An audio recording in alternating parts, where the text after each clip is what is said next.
दिनांक 24 जुलै 2006 पहिला अध्याय. मागच्या वेळेस 28वी ओवी संपली होती. आता 29वी ओवी ज्ञानेश्वरीची सुरू आहे.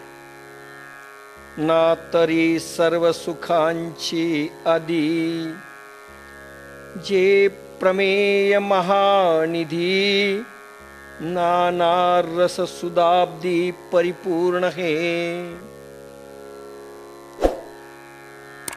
सर्व सुख आणि महासुख मला वाटतं संपलंय.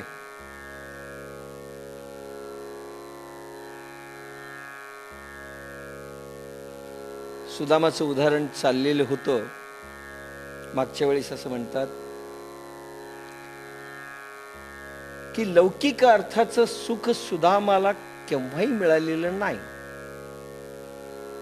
18 विश्व दारिद्र्य, खाण्याची मारामार,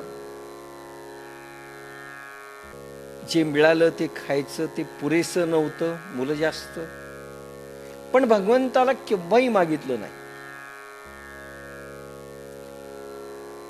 पण एक गोष्ट विशेष होती, भगवंतानी केव्हाही दिलं असतं. भगवंताचे बालमित्र सांदीपणी आश्रमामध्ये भगवान गोपालकृष्णाबरोबर सुदामा राहत असत.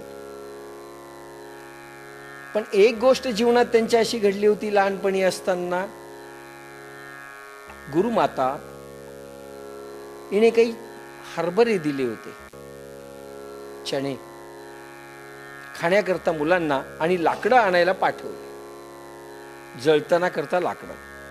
भगवान गोपाल कृष्ण, काही सवंगडी आणि सुदामा हे लाकडं आणण्याकरता ज्यावेळी जंगलात गेले त्यावेळी सुदामाच्या हातात चणे होते, पण त्यांनी दाखवले नाही कृष्णाला वगैरे, आणि एकटाच भूक लागली म्हणून खाऊ लागले.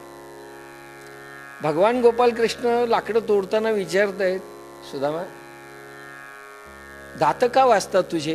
नाही म्हणले, थंडीने दात कुडकुड कुडकुड करायलेत म्हणले माझे. चणे लपून खाल्ले, ईश्वराला दिलं नाही, एवढा अपराध झाला. त्यासाठी भगवंतानी शेवटपर्यंत सुदाम्याला काही दिलं नाही. आणि दुसरी एक आट अशी होती की यांनी काहीतरी मागितलं पाहिजे, आणि सुदामा म्हणत होते मला काहीही मागायचं नाही. आता ते उदाहरण मी आता जास्त डिटेल घेत नाही, अनेकदा पाहावं लागणार आहे. ज्यावेळेस पोहे दिले सुदामानी भगवंताला नेलेले, ते घेतल्यानंतर भगवंतानी किती महासुख दिलं. साधं सुख नाही, लौकिक सुख तर पूर्ण सुवर्णमयी सुदामपुरी झाली. द्वारकाधीशांची द्वारकापुरी सोन्याची नगरी होती. सोन्याची नगरी दुसरी फक्त हिंदुस्थानात सुदामपुरी झालेली, आणि पूर्ण सुदामपुरी सोन्याची नगरी झाली. काय वैभव दिलं सुदामा. सुख आणि महासुख. सुखामध्ये फक्त लौकिकच सुख आहे, पण ते स्वतःच्या पूर्व पुण्याच्या जोरावर मिळत असत. लक्षात घ्या. नाही जर लौकिक सुख असेल आपल्याकडे, तर रक्तामध्ये यशस्वी ज्ञान वैराग्य ऐश्वर्य आणि धर्म भगवंताच्या 6 शक्ती निर्माण कराव्या लागतात आपल्या तपश्चर्येच्या जोरावर. मग ते सुख लौकिक अर्थाचं पैसा अडका धनधान्य येऊ लागतं. पण पूर्व पुण्याच्या बळावरच ते जास्त मिळतं. मग तो भक्त असो की अभक्त असो, महासुखामध्ये यशस्वी ज्ञान वैराग्य ऐश्वर्य धर्म सिद्ध गुरु मिळाल्यानंतर झाल्यानंतर पूर्ण तपश्चर्या झाली, पाप संपले, कषाय कल्मश निघून गेले. त्यानंतर कुंडलिनी जागृत होते, आणि भक्त हा भगवान होतो. आणि भगवान झाल्यानंतर लौकिक सुख आणि पारलौकिक सुख दोन्ही मिळतं. दैवी वैभव आणि लौकिक वैभव दोन्हीलाही तो पात्र होतो. त्याला म्हणतात महासुख. महासुख म्हणतात किंवा सर्व सुख म्हणतात. म्हणजे भगवंत आपला जर झाला तर लौकिक आणि पारलौकिक दोन्ही सुख आपल्या मागे धावू लागतं. मागायची गरज नाही, फक्त नियम कडक आहेत. ना तरी सर्व सुखांची आधी जे प्रमेय महानिधी. भगवान ज्ञानेश्वर माऊली महाभारत कथेविषयी सांगतात आणि महाभारताचाच भाग भगवद्गीता आहे आणि भगवद्गीता म्हणजेच ज्ञानेश्वरी, म्हणून दोन्हीलाही लागू आहे. महाभारतामध्ये इन्क्लूड्स भगवद्गीता आणि भगवद्गीतामध्ये इन्क्लूड्स ज्ञानेश्वरी. म्हणजे जे जे निरूपण महाभारताला लागू आहे ते ते निरूपण माऊली सांगत असताना ज्ञानेश्वरीलाही लागू आहे. महाभारताविषयी जे शब्द माऊलीने टाकलेले आहेत ते ज्ञानेश्वरीलाही लागू आहे असं समजा. म्हणून महाभारत कथा कशी आहे? सर्व सुखांचे उगमस्थान. लौकिक पारलौकिक सर्व सुख महाभारतांच्या कथेमध्ये सामावलेलं आहे. तत्वज्ञान सामावलेलं आहे, अनुभवाला येऊ शकतं. प्रपंच व परमार्थ उगमस्थान आहे, जी सर्व सिद्धांताचे आगर आहे. जे काही सिद्धांत सांगितलेले धर्मशास्त्रांमध्ये त्या सिद्धांताचा अनुभव येतो. महाभारतामध्ये त्याची उत्तर आहेत त्या सिद्धांताची. किंवा ही कथा नवरसाने पूर्ण भरलेला अमृत सागरच आहे. जिथे सविस्तर वर्णन करायचं त्याच ठिकाणी होईल. फक्त मी ओव्या समजाव्यात तेवढंच मी वाचून दाखवणार. व कथा कशी आहे? नवरसाने पूर्ण भरलेला अमृत सागर आहे. ज्ञानेश्वरी देखील माऊली म्हणतात नवरसाने भरलेला सागर आहे आणि महाभारतही नवरसाने भरलेला सागर. भगवान व्यासांचं महाभारत म्हणजे नवरसाने भरलेला सागर. कोणी म्हणतो बीबीचं रस आहे का? नाही. मग 8 रस का म्हटलं नाही? बीबीचं रस ज्ञानेश्वरीमध्ये नाही, पण एक शांत रस आहे. शांत रस नवीन उत्पत्ती आहे ज्ञानेश्वरांची. शांत रस आणि शांत रस जर मिळवला तर नवरस झाले. बीबीचं रस नाही.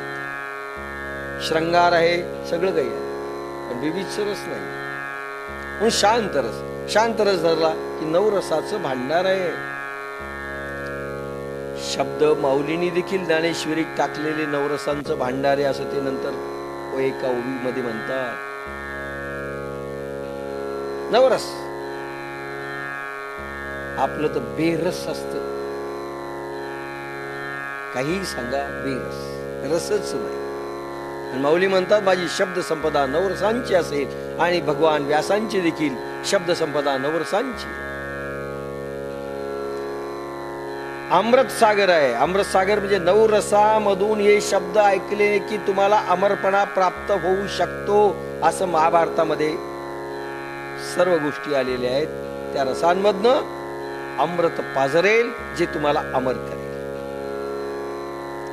की परमधाम प्रगट सर्व विद्यांचे मूळ पीठ शास्त्र जाता वसोट अशेषाचे. किंवा ही कथा मोक्षाचे प्रत्यक्ष स्थान आहे. मोक्ष पूर्ण बंधन मुक्त माणसाला होता येतं. कर्मबंधन मुक्त होता येतं. हजारो जन्माचा प्रवास या देहामध्ये संपवता येतो असं महाभारतामध्ये आहे. कारण त्याच्यामध्ये भगवद्गीता आहे म्हणजे ज्ञानेश्वरी. मोक्षाला जाण्याचा एक रस्ता महाभारतामध्ये व्यासांनी दिलेला आहे आणि म्हणून हे परिपूर्ण अमृत भांडार. सर्व प्रकारच्या विद्यांचे मूळ ठिकाण आहे. सर्व विद्या सर्व शास्त्र मूळ ठिकाण आहे. व्यासानी असं काही लिहून ठेवलेलं आहे 1,00,000 श्लोक. सर्व विद्या देखील त्याच्यामध्ये प्रगटलेल्या आहेत. राजर्षी विद्या, राजविद्या, अर्षविद्या, ज्या आता हळूहळू आपण पाहूया त्या विद्या. या सर्व विद्यांचं मूळ स्थान आहे, उगमस्थान आहे व संपूर्ण शास्त्रांचा आधार आहे. शास्त्रांमध्ये जे जे काही वर्णन केलेलं तत्वज्ञान आहे त्याचा आधार महाभारत आहे. महाभारतामध्ये सर्व गोष्टी आलेल्या आहेत. ना तरी सकळ धर्माचे माहेर, सज्जनांचे जिव्हार, लावण्य रत्न भांडार शारदेचे. ना तरी सकळ धर्माचे माहेर, माहेर म्हणजे उगमस्थान. मुलगी जन्मते तिला माहेर म्हणतात. तसं सर्व धर्मांचं माहेर महाभारत आहे. किंवा सर्व धर्माचे, तसे सर्व धर्मामध्ये दोन गोष्टी येतात. धर्मामध्ये एक गतिवंत धर्म येतो, एक स्थितिवंत धर्म येतो. ज्ञान आणि विज्ञान. ज्ञानाचा स्थितिस्थापक धर्म आणि गतीचा विज्ञानात्मक. ज्ञान आणि विज्ञान हे दोन धर्म. गतीचा धर्म त्याला विज्ञान म्हणतात. ही जी गती शक्ती आहे, गरगर गरगर ब्रह्मांड फिरते, ही गती शक्ती, तिचं ज्ञान होणं म्हणजे विज्ञान. गतिशक्तीच्या ज्ञानाला विज्ञान म्हणतात आणि आत्म्याच्या ज्ञानाला ज्ञान म्हणतात. म्हणून ज्ञान आणि विज्ञान असा हा ग्रंथ आहे. सर्व काही आलेलं आहे महाभारतामध्ये, म्हणजे ज्ञानेश्वरीमध्ये देखील आहे. स्थिती आणि गती धर्म. गती धर्माला दुसरं आपल्याकडे नाव आहे धारणा. राजर्षी योग मिळाल्यानंतर धारणा प्रगट होते आपल्या शरीरामध्ये. अनेक साधकांना आपल्या अनुभव आलेला आहे धारणेचा, आणि कर्मयोग्यांना मधून मधून येत असतो. तो गतिधर्म आहे. सर्व धर्मांचे गतियुक्त धर्म आणि स्थिती स्थापक धर्म, ज्ञान आणि विज्ञान, ह्या सर्वांचं माहेरघर आहे. सज्जनांचा जिव्हाळा आहे. सज्जन लोकांना जिव्हाळा वाटतो महाभारतामध्ये. आश्रयस्थान आहे. कोणता ग्रंथ वाचावा, कोणता ग्रंथ अनुभवाला घ्यावा? सज्जन, सत जन. सत म्हणजे ज्यांच्या रक्तामध्ये, ज्यांच्या मतीमध्ये केवळ सत्वभाव जिवंत आहे, तम आणि रज रक्तातून निघून गेलेलं आहे, त्याला म्हणतात सज्जन. ते सज्जन यांचा जिव्हाळा आहे. लढा लागेल महाभारत वाचताना, अशा कथा आहेत. व सरस्वतीच्या सौंदर्य रूप रत्नांचे भांडार आहे. माता सरस्वतीचं सौंदर्य म्हणजे शब्दांचा फुलोरा. सरस्वतीचं सौंदर्य, शारदेचं सौंदर्य महाभारतामध्ये. संस्कृत भाषा ज्यांना येऊ शकते त्यांना अनेक सौंदर्य स्थळ दिसतात. माऊलींच्या ज्ञानेश्वरीतच पहा ना, प्रत्येक ओवी एक सौंदर्य स्थळ. सुंदरतेने शब्दांची गुंफण केलेली, शब्दांची निर्मिती केलेली, गोड वाटतात, मधुर वाटतात. तेच भगवान व्यासांच्या प्रतिभेतनं, प्रज्ञेतनं देखील तसंच प्रसवलेलं आहे. गोड वाटा. म्हणून माता शारदेच्या सौंदर्याचं रूपाचं भांडार आहे महाभारत म्हणजे. ना तरी सकळ धर्माचे माहेर, सज्जनांचे जिवार, लावण्य रत्न भांडार शारदेचे. नाना कथा रूपे भारती, प्रगटली असे त्रिजगती, आविष्कारोणी महामती व्यासांची. किंवा श्री भगवान व्यासांच्या विशाल प्रज्ञेतून उगम म्हणजे स्फुरण पावलेली सरस्वती या कथेच्या रूपाने त्रैलोक्यात प्रगटली आहे. ऋतुंभरा प्रज्ञेतनं भगवान व्यासांच्या जी सरस्वतीची वाक वसुधा प्रगटली, प्रवाहित झाली, त्रैलोक्यात आली, स्फुरण पावली, ती महाभारताच्या रूपात त्या शब्दांमध्ये वाणीमधून प्रसवली व्यासांच्या प्रतिभेचा आविष्कार आहे महाभारत. प्रज्ञेचा आविष्कार, प्रतिभेचा आविष्कार.